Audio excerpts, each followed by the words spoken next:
invite our distinguished speaker, Dr. Koenraad ELST. Dr. ELST is so humble that when we sent out the announcement, he applied as one of the paper presenters with his abstract, like any other paper presenter. Then we thought, oh, no, we cannot have him as any other presenter, so we have to have him as a distinguished speaker. The abstract on which he sent us the application is the Adaivika nature of Jainism as per the Tattvārtha Sūtra. That is the topic on which he is sent. Okay. So Dr. ELST, Koenraad ELST, born in 1959, distinguished himself early on as eager to learn and to dissent. After a few hippie years, he studied at the KU 11, obtaining MA degrees in Sinology. So it is.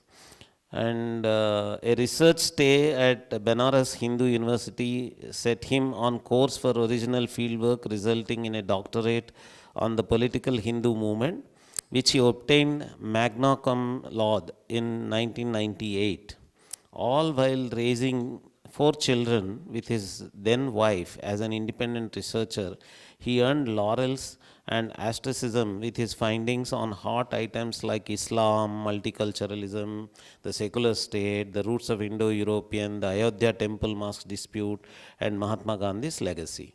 ELST published 32 books so far in Dutch and English, and numerous articles and columns in Belgian, Dutch, French, American, and Indian media.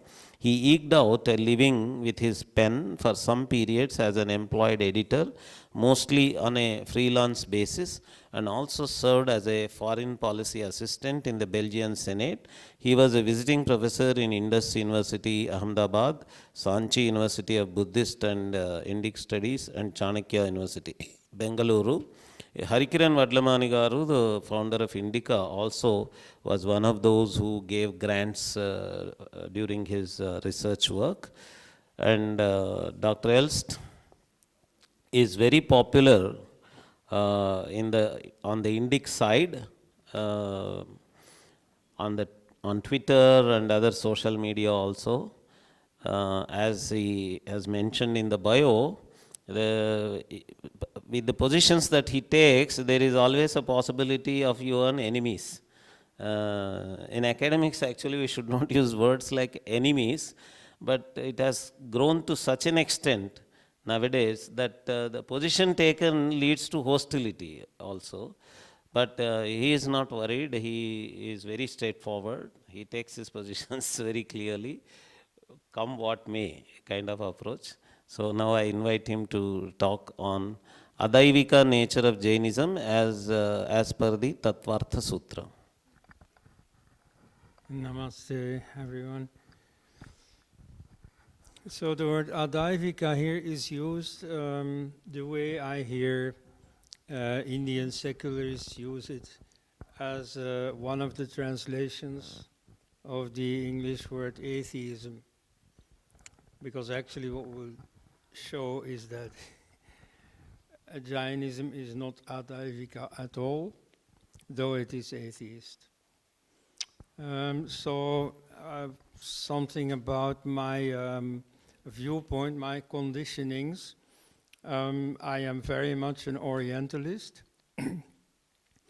and that gives me a certain viewpoint, perhaps certain biases. For example, in last year there was a discussion in August about the Indian name Bharat, and so I noticed very many people bringing up an explanation from the Puranas, making him the son of Vrishabha Deva, and therefore linking him to Jainism. You see, for us historians, the Puranas are a very doubtful source, and so I'm not too convinced of that explanation. I think Bharata is the other Bharata, namely of the Vedic dynasty, ancestor of the Pandavas.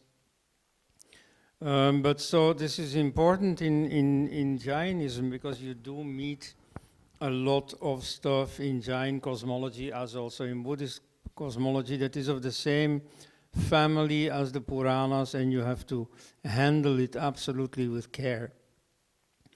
Then there is the comparative perspective. For example, the idea of corporatism, which you find in the Purusha Sukta, where both the universe and society are compared with the human body. You find that metaphor in many cultures. Now, in one way, people like it because it means that if you accuse Purusha Sukta of being the basis of caste, as the missionaries and the Ambedkarites and so on always say, then this refutes it. However, on the other hand, many Hindus think that their culture is unique, and therefore to compare it with elements in other culture is also resented by many. Or for example here, we heard it yesterday already, the Protestant work ethic, an idea of Max Weber, could also perhaps be applied to Jainism.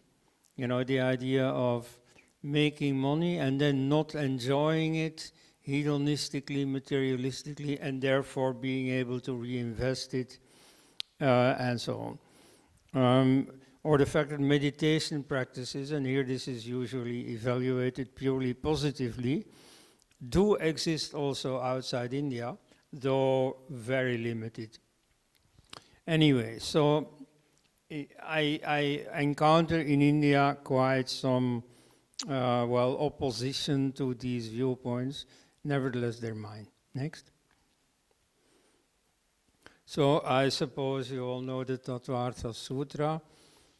It is, I think, one of the few works in Sanskrit, which makes it easy for me because I don't know this Prakrit myself, by Uma Swati. So it's about the way to liberation.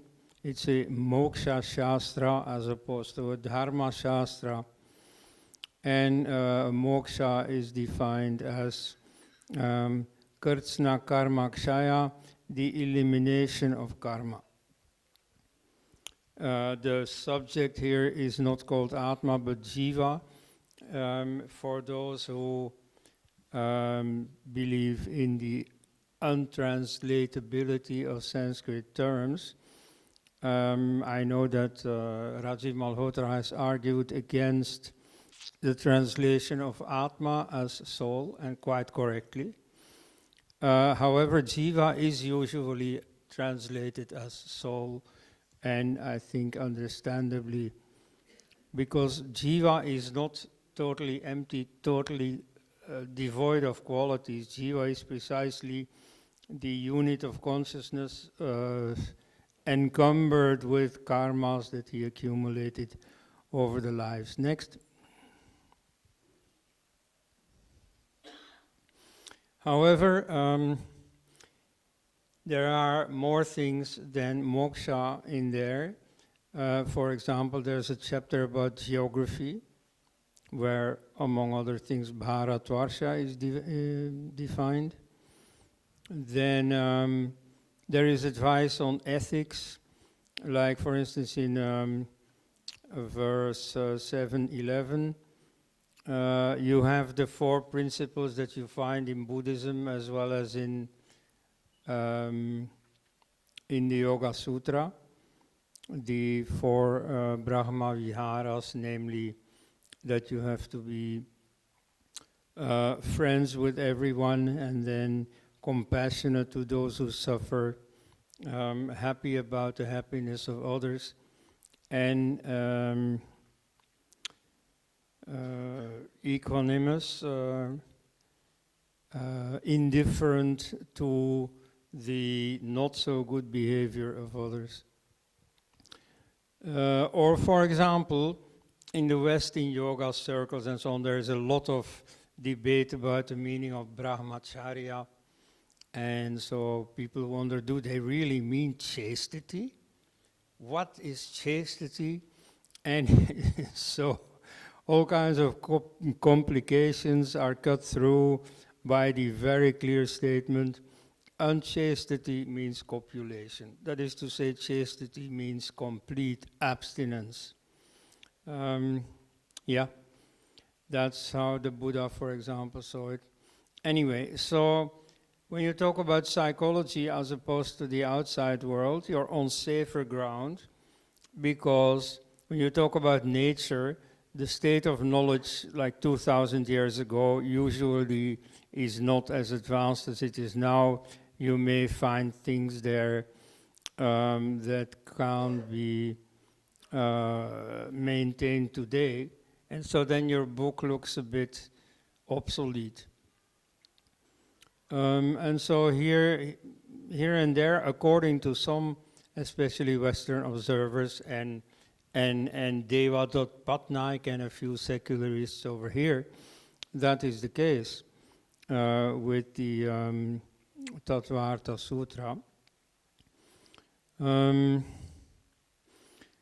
Now, the division in Aryas and Mlechas, if that has a meaning, if that had a meaning 2,000 years ago, it might still have a meaning today, unless it simply means something well reprehensible and really outdated, like if it means two different races, two different skin colors, but I don't think that that is the intention. So today you see very many Indian gurus and so on whom we see coming to the West insist that their teaching is scientific. And so you take great risk if you bring in science from the past, because that usually is outdated. Like, for instance, Indians were the best in the world in calculating epicycles, which meant to compensate for the incorrectness of the geocentric model. But that was all blown away the day heliocentrism was accepted. By contrast, Indic psychology is still valid. And so there are many scientific works, theoretical as well as through tests, that show that Indic psychology is indeed very much valid today, is studied more and more. Okay, but even when you study psychology, there are things that make outsiders smile. Like, for example, among the ways of knowing mentioned here is clairvoyance and is mind reading. So some people will say, yeah, this is all paranormal stuff. As you know, there are some skeptic societies in the States and so on who award a prize for whoever can demonstrate under clinical conditions something paranormal. So if you can demonstrate clairvoyance, you can win $1 million. And if you don't go for that $1 million, probably what you're saying is not worth much. Then you have Kevala. Next. Now, Kevala, I find in all texts, is translated as omniscience, which initially surprised me. Kevala is the, let's say, Prakrit equivalent of Kaivalya, which means isolation. It's known from the Yoga Sūtra, where it means disentanglement of consciousness from its objects, from nature. And so it seems to have the same meaning, and indeed in a way it has, because it is disentanglement from karma. And indeed, omniscience arises when deluding karma is eliminated. Next. But so, that said, I mean, that sketches the background of Jain philosophy. we were going to talk about the gods. So I find that atheists seek kindred souls in Jainism because Jainism is reputed to be atheist. In the case of Buddhism, there are still doubts, especially when you look at like popular Buddhism. You know, in Taiwan you see people carrying bumper stickers, Namo Amitwofu, you know, greetings to Amitabha Buddha. I mean, there they have a devotional kind of Buddhism.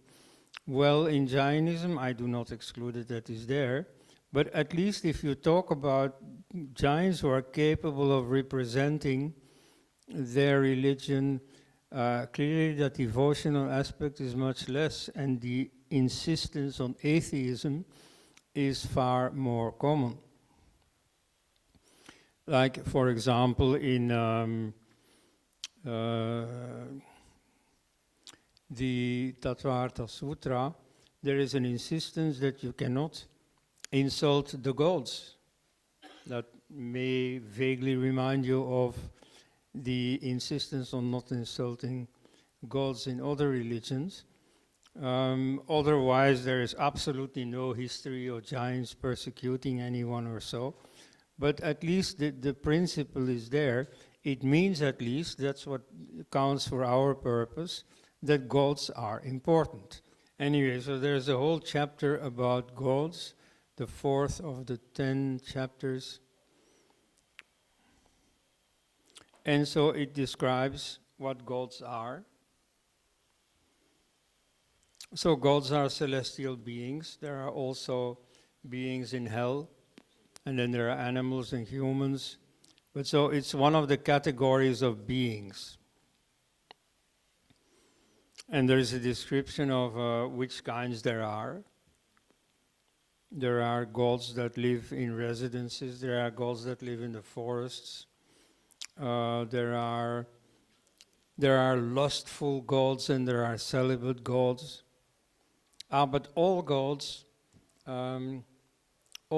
are either masculine or feminine, whereas hellish beings are often hermaphroditic, and so on. I mean, you have all kinds of little pieces of knowledge about what gods are. So they are beings. You see, the way you can describe animals and divide them into different classes and describe their properties, you can do just the same thing with gods. And so this tells us something about the meaning of the word deva or God, also in the Vedas, by the way.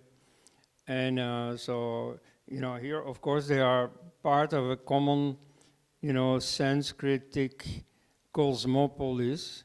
You know, you have the words used in the same meaning. So the word deva is just the Sanskrit word deva. There's no unique sectarian meaning to it. So that word is not the equivalent of the Christian word God. So most, you know, Anglo-secularists in India essentially take in a lot of baggage from Christianity without realizing it.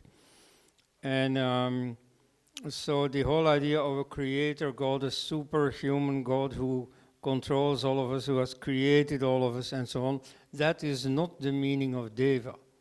For example, devas are born.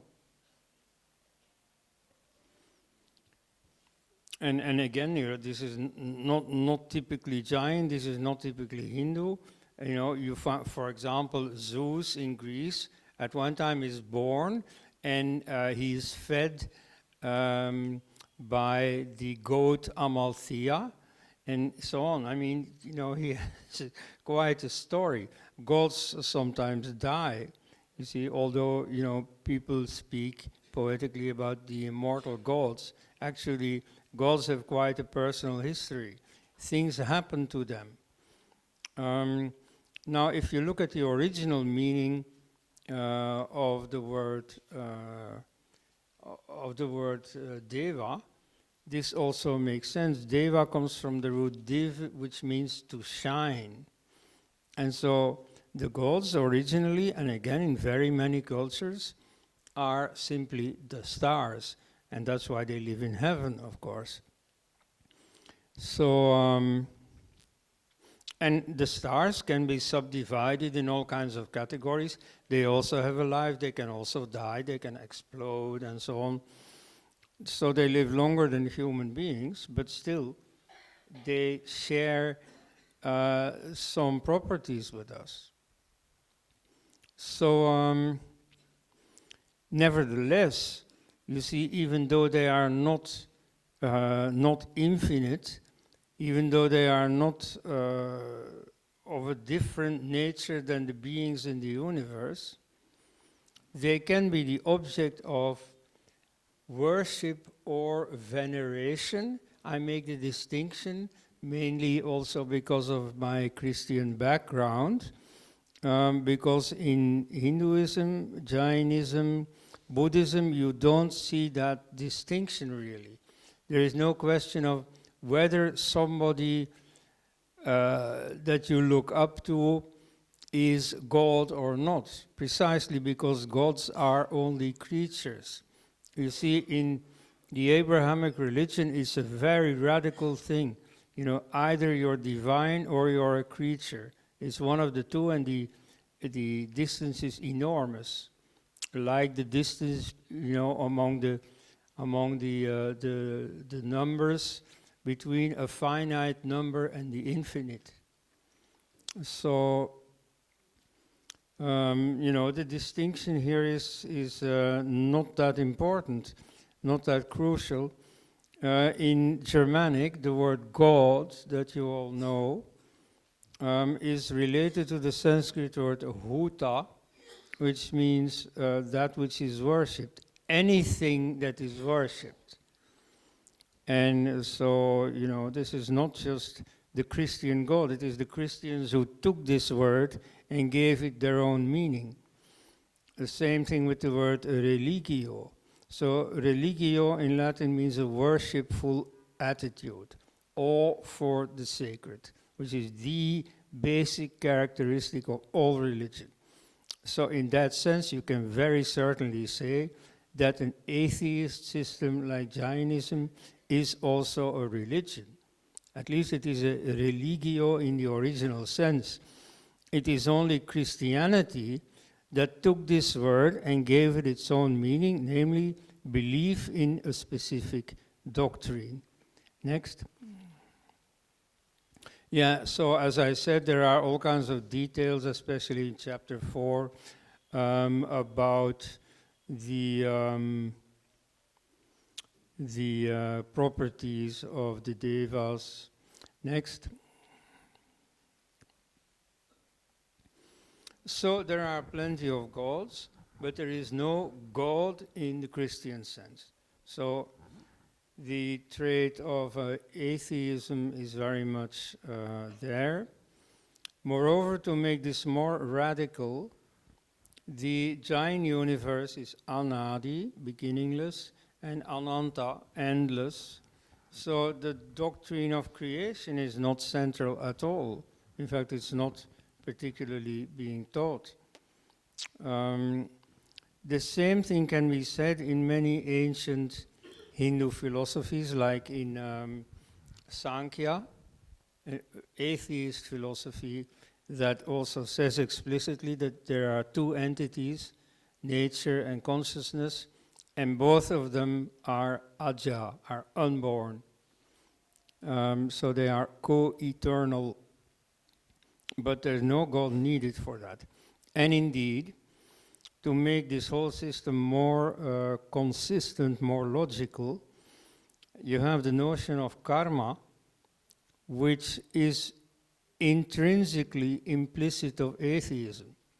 Why? Well, it says that the universe is based on an intrinsic law. There is no big Santa Claus needed up there to control this law. No, this law works automatically. And so the universe is based on this law, not on the will of a creator. It's also karma is totally individual. That is to say, nobody can help you with it. People can teach you, that's why gurus are important, can teach you what to do to evolve, but you have to do it yourself. Nobody can help you, not even gods. Now, in the bhakti movement, you get what I consider excesses, namely the idea that you can get gods to relieve you of your karma. And this makes me think of the Catholic practice now, not so normal, not so useful anymore. But in the late Middle Ages, it was a big thing. Indulgences, that is to say, paying so much donation to the Vatican in exchange for so many years in purgatory.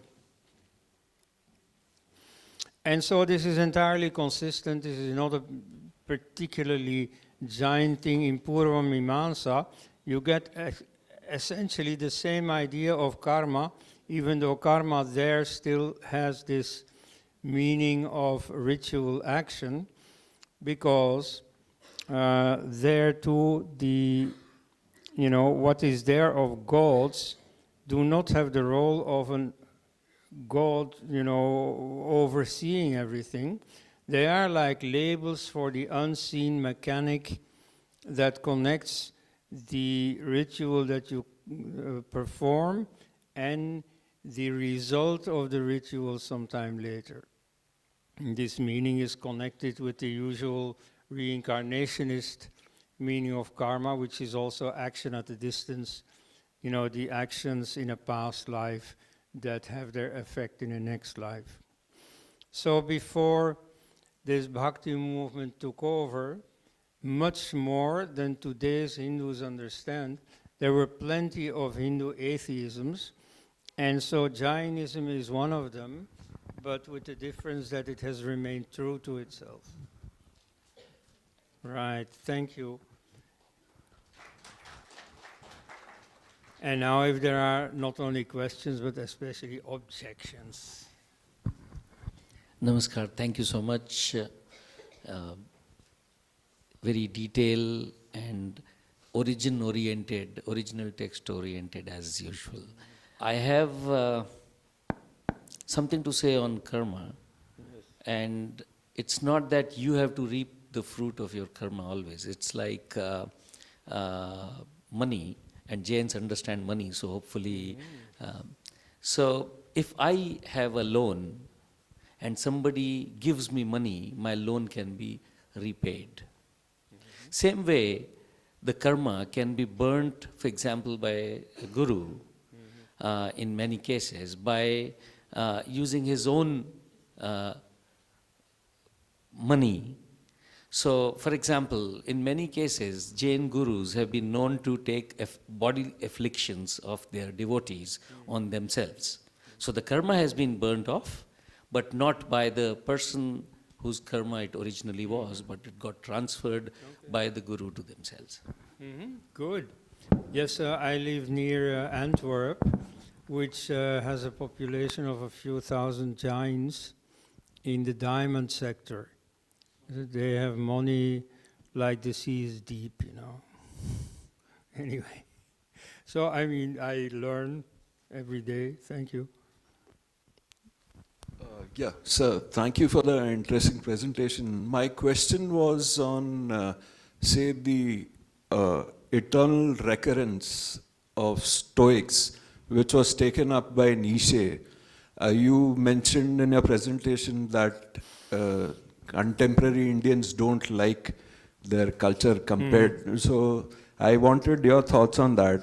And secondly, pre-Christianity, the Germanic or the Nordic tribes, did they have some concepts similar to this? And since you have also engaged with the Sinosphere, and there was the Alan Watts maverick, considered a maverick philosopher by some. He also engages largely with the, say, Mahayana Buddhist concepts or Hindu concepts. So why is the emphasis more in Western academia on, say, Buddhist thought or Hindu thought? Is it because they have been, as in, more prevalent, or the West later on discovered, originally they categorized everybody as Hindus, then they found Buddha images all across China, the Sinosphere, which is accorded more respect by the West compared to India. And so, yeah, those were my questions. Thank you. Yes, about these Greek schools, there are two possibilities in the case of Greece, namely, there are things that are in common that go back to the Indo-European unity some 6,000 years ago. Like, for example, here I'm going to give a Germanic example, Triguna. Triguna is a pre-Vedic concept that you find in the other branches of Indo-European as well. And so in the Edda, for example, you have the idea that in society you have 3 layers of people, and since there are different hair colors in the north of Europe, these are used as a metaphor. So the upper people have fair hair, then the free common people have red hair, and the serfs have black hair, right? And so it corresponds to essentially sattva, rajas, and tamas. So you find this also among the Romans and so on. So some of it goes back very far, but in the case of Greece, and that's the most conspicuous case because they left plenty of writings, the Germans very little, the Celts nothing at all. Much of it comes from India. Like, you know, you have a meditation practice among the Stoics. You know, every day they started the day with an hour of what they called being in the now, being in the present. You know, when you think of your memories or your plans for the future. So in meditation, you sit here and now, okay? But so that meditation practice, you can hardly divorce that from India if you see that there was continuous contact with India ever since Alexander and the Indo-Greek kingdoms here. But it goes back even beyond that. You know, when the Persian Empire stretched from Greece to the borders of India, you already had a continuous contact, less but still.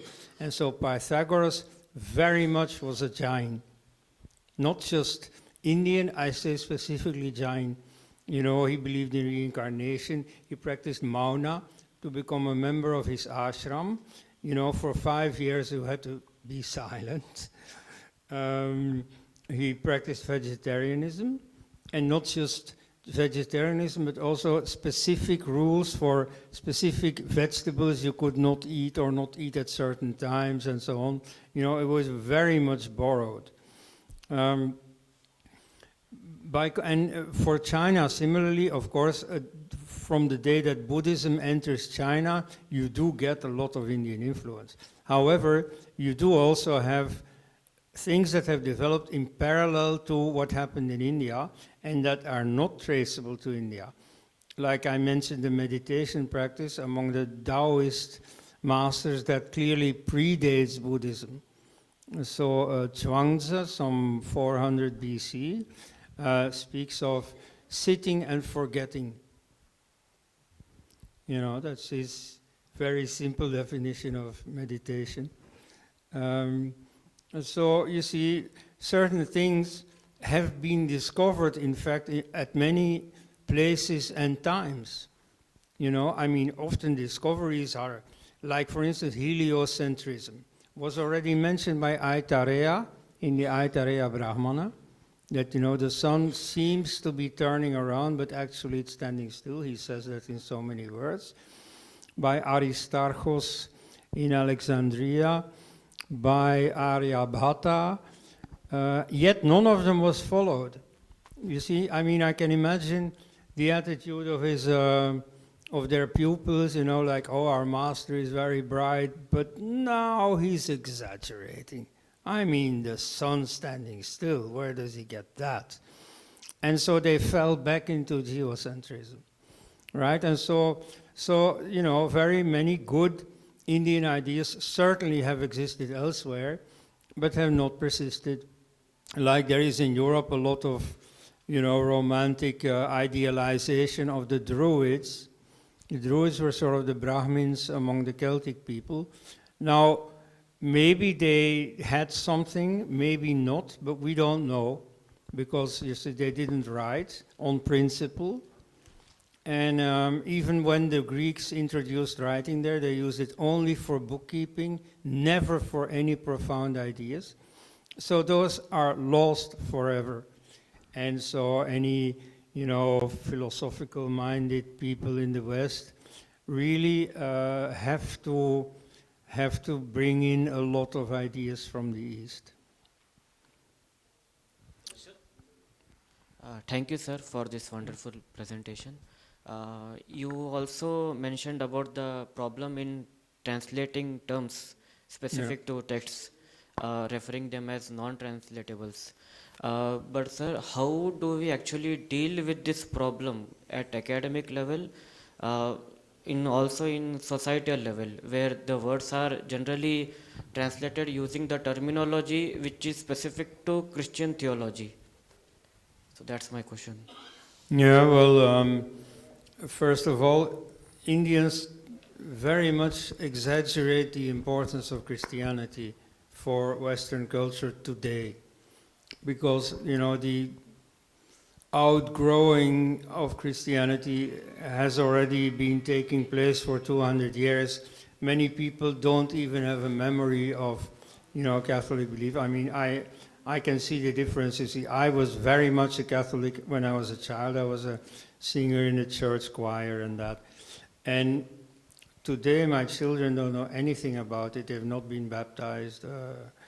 And so, but they still went to Catholic school. They know a few things. But you see, many people, you know, you can tell them, you know, a bishop, you know, baptism and so on. They just don't know what the words mean. Okay, but yes, of course, there is a big background in Christianity. And so if you study philosophers, they also have, you know, they go back to a Christian background at any rate. And so, yeah, that is there. But, you know, that's something you know. I mean, that most Western philosophers know that they have to avoid this mistake. But, you know, once you are forewarned about the difficulties of translation, and they do not only exist between East and West, and they do not only exist in philosophical and religious fields, then you can just do more your best than Malhotra seems to take for possible. Like, I give an example of an excellent translation is the word Atman, which is translated as self. Le soi in French, das Selbst in German. You see, these are words that exactly like the Sanskrit word Atman originally have an ordinary meaning. I see myself in the mirror, I wash myself, and so on. And then, you know, they get a specialized philosophical meaning, the self being the, you know, empty, you know, colorless, you know, absolute consciousness. But yes, in many cases it is very difficult. Now, there exists a lot of experience with this, namely the translation of the admittedly very complex Buddhist terminology into Chinese. And there you see indeed that often they do find a translation that, first of all, they can agree upon, like va, literally meaning law, and that serves as the common, unquestioned translation of dharma.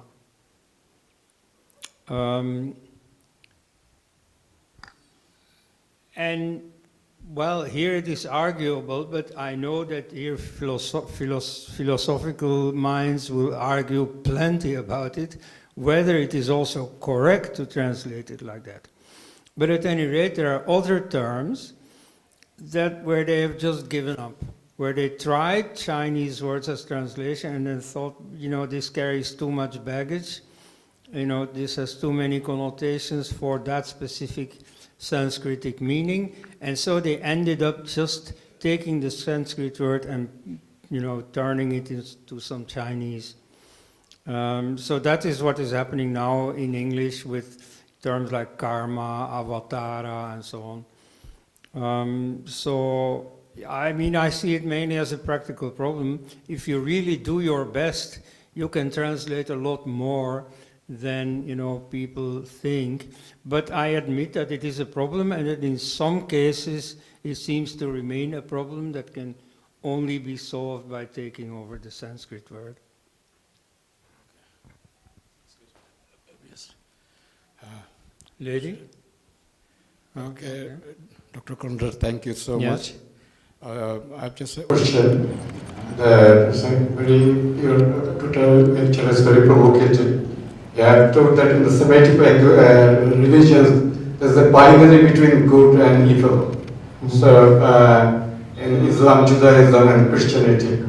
But as Dr. Nagaraj already told that you have already also studied Islam. So you probably are aware that the Shiite branch of Islam, especially the Iranian branch, and you have probably studied Corbyn's work and his work, and you see that you told that the devas, they can die, so it's not immortal being. So I am just asking that whether the Persian term, Ferishte, in Urdu and in Pashtun they call it Ferishta, but in Arabic they call it Malaika, the angels. You see that some of them, they can be transformed, they can go to the hell, even sometimes they can be punished. Probably these things they borrow from the Jewish mythologies of the Arabian Peninsula or somewhere. So can we draw somewhat analogy, not a perfect analogy, that Persian Ferishta can be anyway similar to the deva of the Hindus, because like some individual. Thank you. Well, yes. Here there is really no disagreement. These are just a category of beings, just like the jinns. Muhammad at some point converted so many jinns. They can do this just like human beings can. It's very important to see, yes, sometimes these people are worthy of being venerated, just like, let's say, your grandparents or so are worthy of being venerated, but without being the creator. And so in that sense, you see, devas in Jainism make sense. Thank you very much, Professor ELST. As always, it was a highly invigorating talk.